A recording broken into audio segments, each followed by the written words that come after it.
मैं ये कहना चाह रहा था यार, अभी जो है ना हम फेसबुक पे मैं स्क्रॉल कर रहा था तो एक लड़की है इंडिया की जो बड़ा पाव, मतलब उसने को ठेला वगैरह बनाया और बड़ा पाव जो है ना उसकी रेडी लगाती है।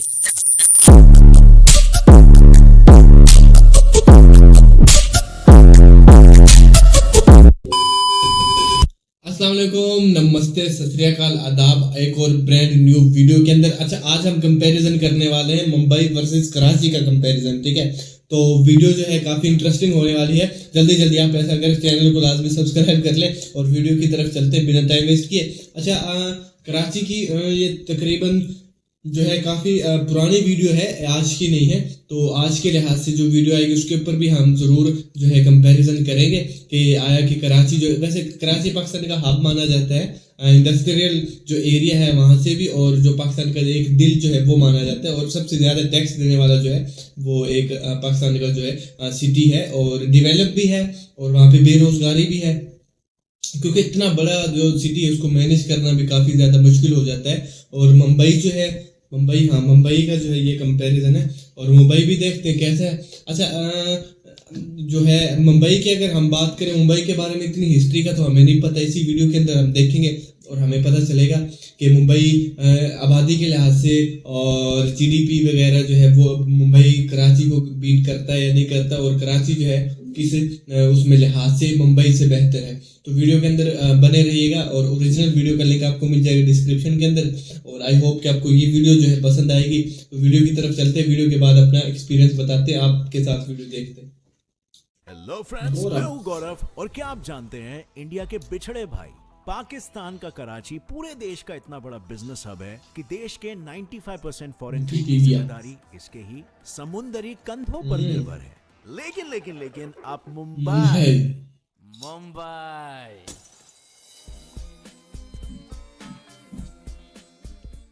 को कतई कम मत समझना, क्योंकि इंडियन इकोनॉमी का 100% स्टॉक मार्केट एसेट यहीं से ही आता है। शायद इसीलिए यही स्टॉक मार्केट दूर दूर से लोगों को मुंबई खींच कर लाता है, जिसने मुंबई की पॉपुलेशन को इतना ज्यादा बढ़ा दिया है कि रिपोर्ट में इसे 4th मोस्ट पॉपुलस सिटी कहा है। इंडिया की 4th मोस्ट। मुंबई को मात देने की इस लड़ाई में कराची कुछ ऐसे आगे निकल रहा है कि उसे मुस्लिम वर्ल्ड की सबसे बड़ी सिटी कहा जाता है।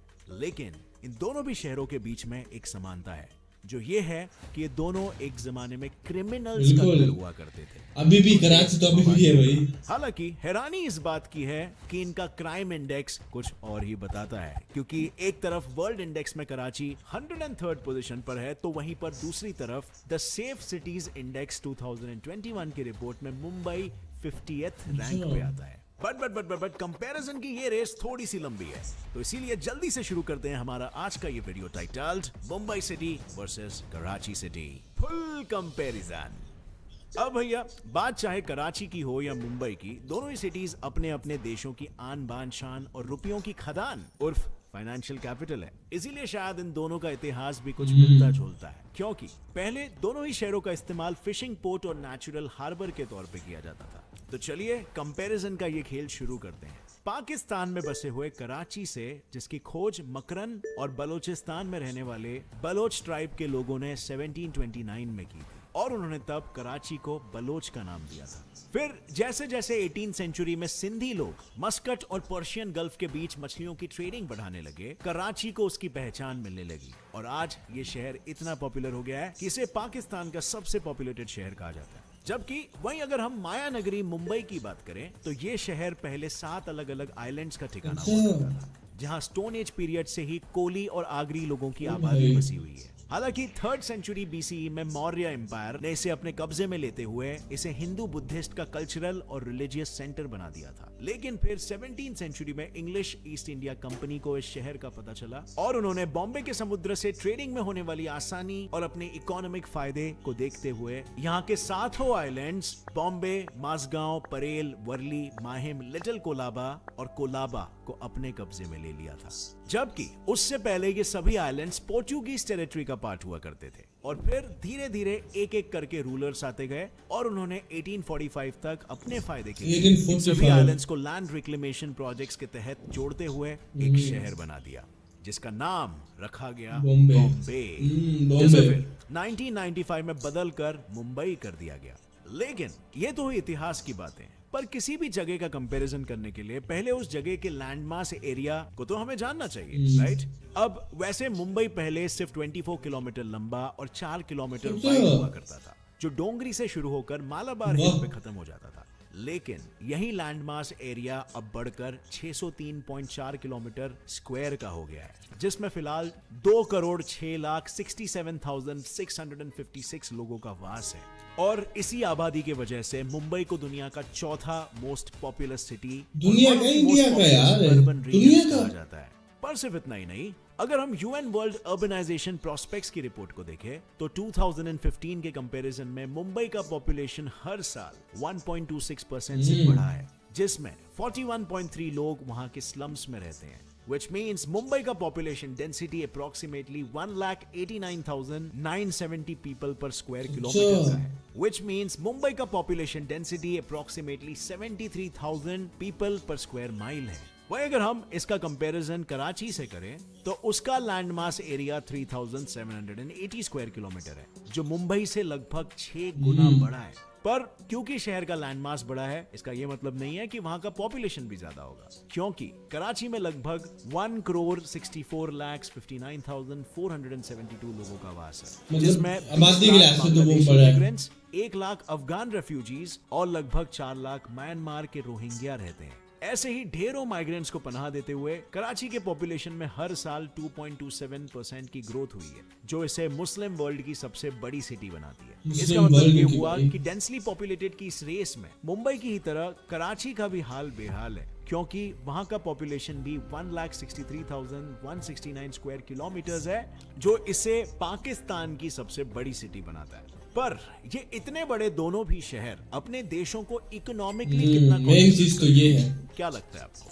अब इसमें सबसे पहले तो हम शुरुआत करते हैं आमची मुंबई से, जो इंडियन इकोनॉमी में लगभग 6.16% का कंट्रीब्यूशन देती है, जिसमें 10% फैक्ट्री एम्प्लॉयमेंट का होता है, 30% इनकम टैक्स कलेक्शन होता है, 45% एंटरटेनमेंट टैक्स होता है because of Bollywood as you know, 60% custom duty का होता है because Mumbai is a port, 40% foreign trade का होता है, और साथ ही 80,000 करोड़ कॉर्पोरेट टैक्स का, क्योंकि मुंबई में सिचुएटेड बॉम्बे स्टॉक एक्सचेंज दुनिया के सबसे पुराने स्टॉक एक्सचेंज में से एक है, और यहीं पर नेशनल स्टॉक एक्सचेंज भी है, जो कुल मिलाकर इंडिया की इकोनॉमी में 100% स्टॉक मार्केट एसेट का कंट्रीब्यूशन करता है। और इसीलिए मुंबई का ट्रेडिंग सेंटर भी दुनिया के बड़े ट्रेडिंग सेंटर्स में शुमार है।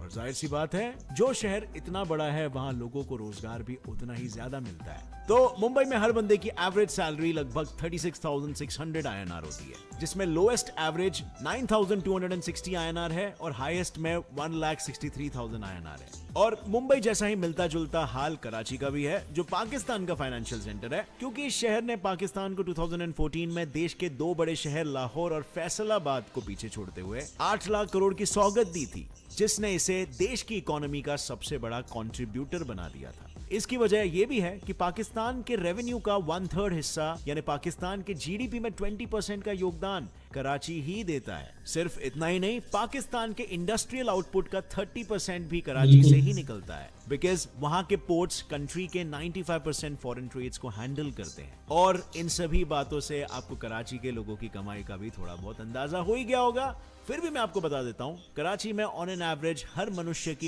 एवरेज मासिक सैलरी 88,300 पाकिस्तानी रुपए है, यानी लगभग 38,657 INR, जिसमें लोएस्ट एवरेज 22,300 PKR है और हाईएस्ट एवरेज 3,94,000 PKR है। किंतु अब जब हम सभी चीजों को कंपेयर कर ही रहे हैं, तो हम इन दोनों सिटीज की फेमस डेलिकेसीज और उनकी संस्कृति खाने का कंपैरिजन ना हो, चर्चा कर ही लेते हैं। अगर कराची के फेमस खाद्य पदार्थों की बात की जाए तो वहाँ बिरयानी, पुलाव, कुरमा, पाया, नरगिसी कोफ्ते के साथ ही शहर में राजा महाराजाओं का राज होने की वजह से बंगाली क्यूजीन, बिहारी क्यूजीन, उत्तर प्रदेशी क्यूजीन, गुजराती क्यूजीन भी काफी पॉपुलर है।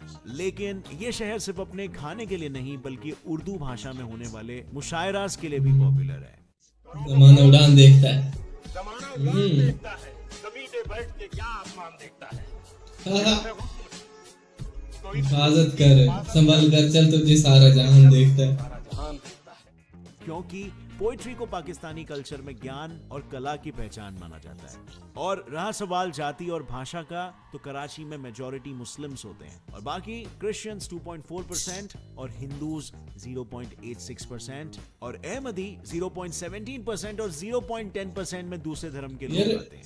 वहीं हिंदू मुंबई में तो ऐसा काफी बिल्कुल है, नहीं है। 1% यहाँ हर तो जाति, नहीं है, धर्म और भाषाओं ज्यादा के है, लोग बहुत साथ ज्यादा। ही रहते हैं और यहाँ सभी को मुंबई कर ही कहा जाता है। लेकिन अगर मेजॉरिटी भाषाओं की बात करें तो यहाँ ज्यादातर मराठी, हिंदी, इंग्लिश और गुजराती बोली जाती है। और मुंबई की लोकल डायलेक्ट बम्बैया हिंदी को कैसे भूल सकते हो? लोग इतनी गाली क्यों देते हो यार? जब देखो बहनचो बहनचो बहनचो। तुम चूतिए हो क्या?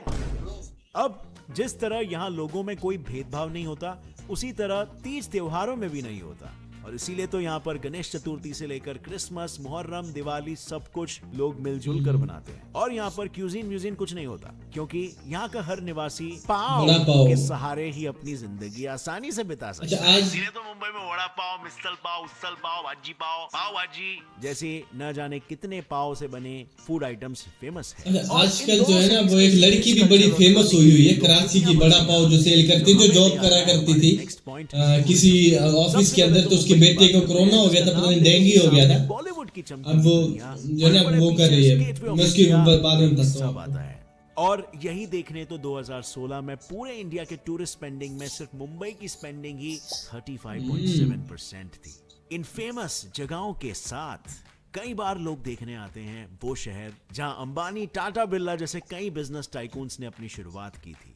इसके साथ ही मुंबई का स्ट्रीट मार्केट भी काफी फेमस है, जहां टूरिस्ट एक डिसेंट प्राइस में लेटेस्ट फैशन ट्रेंड्स को भी खरीद सकते हैं, जिस वजह से हर साल मुंबई में 6 मिलियन टूरिस्ट आते हैं, जो इस माया नगरी को 30th most visited location in the world का टाइटल देते हैं, which is huge, trust me. वहीं अगर कराची की बात करें तो उसका पोर्ट इतना विशाल है कि पाकिस्तान के फॉरेन ट्रेड में वो 95% कॉन्ट्रीब्यूट करता है। मतलब 95% माल जो बाहर जाता है या बाहर से अंदर आता है, वो कराची के थ्रू ही आता है।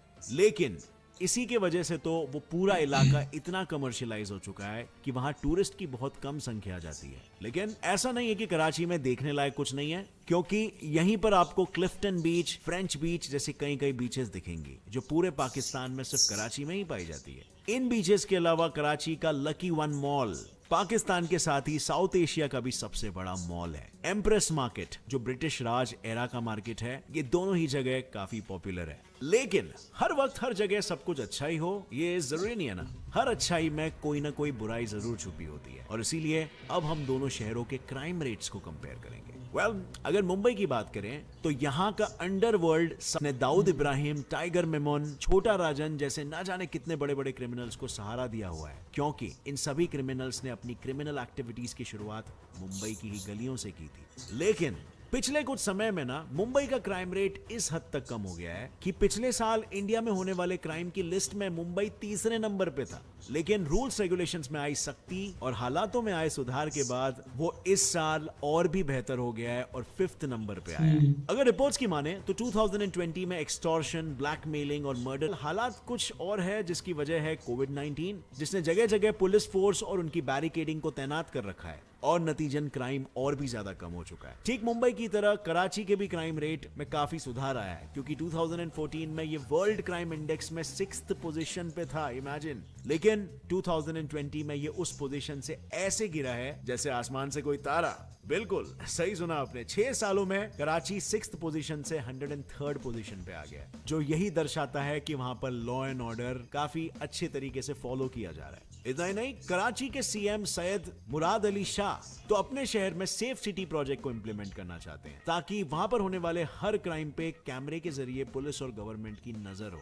हालांकि ये सभी इंफॉर्मेशन दोनों ही शहरों की गवर्नमेंट द्वारा दुनिया को दी जा रही है, जबकि रिपोर्ट्स तो ये कहते हैं कि सब कुछ सही होने के बाद भी कराची में कुछ सही नहीं है, क्योंकि कराची में ही देश भर के तालिबानियों को पनाह मिल रही है, जिससे शहर का पॉपुलेशन 80% तक बढ़ गया है। And as a result city malfunction करने लगी है, जिसका जिक्र पाकिस्तानी गवर्नमेंट नहीं कर रही है, छुपाने की कोशिश कर रही है। पर आपको क्या लगता है, कराची के असली सच को पाकिस्तान की गवर्नमेंट बयान कर रही है या ये इंटरनेशनल मीडिया की साजिश है?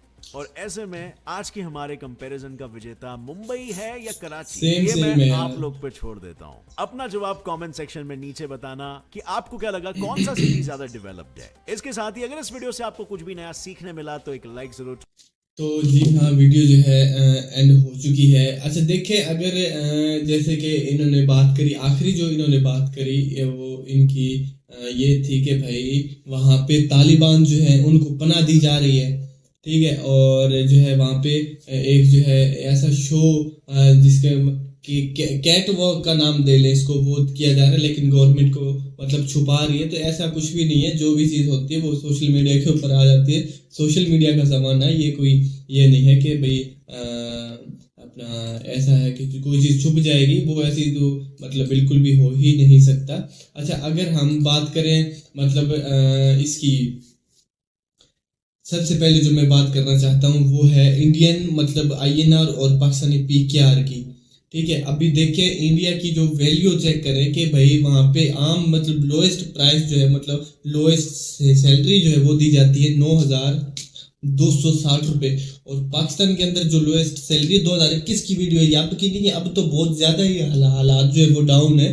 तो अगर जो पाकिस्तान की 22,000 रुपये लोएस्ट है, और एवरेज जो है मतलब एवरेज जो है वो तो है, और हाई जो सैलरी है वो तकरीबन 4.25 लाख रुपए पाकिस्तानी है, और इंडियन की अगर बात करें तो 1,63,000 है। यहीं से आप डिफरेंस कर लें कि भाई इंडियन जो करेंसी है उसकी वैल्यू 2021 में कैसी थी, और अभी तो बहुत ज़्यादा उन्होंने मतलब अच्छी होगी वहाँ की करेंसी की वैल्यू, और पाकिस्तान की वैल्यू उस टाइम क्या थी, ठीक है। अभी तो पाकिस्तान के हालात बहुत ही ज़्यादा खराब है। अच्छा, और उसका बेटा जो था वो डेंगी हो गया था मेरे ख्याल से उसको, वो भी काफ़ी अभी जो है ना फेमस हो गई। खानों की मतलब लिहाज से मैं बात कर रहा हूँ, तो मुझे बताना कि आप लोगों को भी इस चीज़ का इल्म है या नहीं है। वो उसको जो है पुलिस वगैरह जो है वहाँ पे मतलब पता नहीं इसको नहीं लगाने दे रही, ठीक है। और तीसरी बात जो है वो ये कि इन्होंने जैसे बात की भाई अभी जो है पाकिस्तान के हालात वैसे नहीं है जो कि आज से तकरीबन 10 साल पहले थे। अभी थोड़ा मतलब सुकून है तालिबान की तरफ से, कोई ऐसे मसले वाली बात नहीं है। आई होप कि जो वीडियो है ये आपको पसंद आई होगी, और अगर पसंद आए तो चैनल को लाजमी सब्सक्राइब कीजिएगा। कोई भी वीडियो के अंदर कमी कोताही हो तो मुझे कमेंट सेक्शन में बताया करें। कमेंट सेक्शन जो है आप लोगों के लिए ही है। तो मिलते हैं इंशाल्लाह नेक्स्ट वीडियो में, तब तक अपना ख्याल रखिए। अल्लाह हाफिज़। Yeah.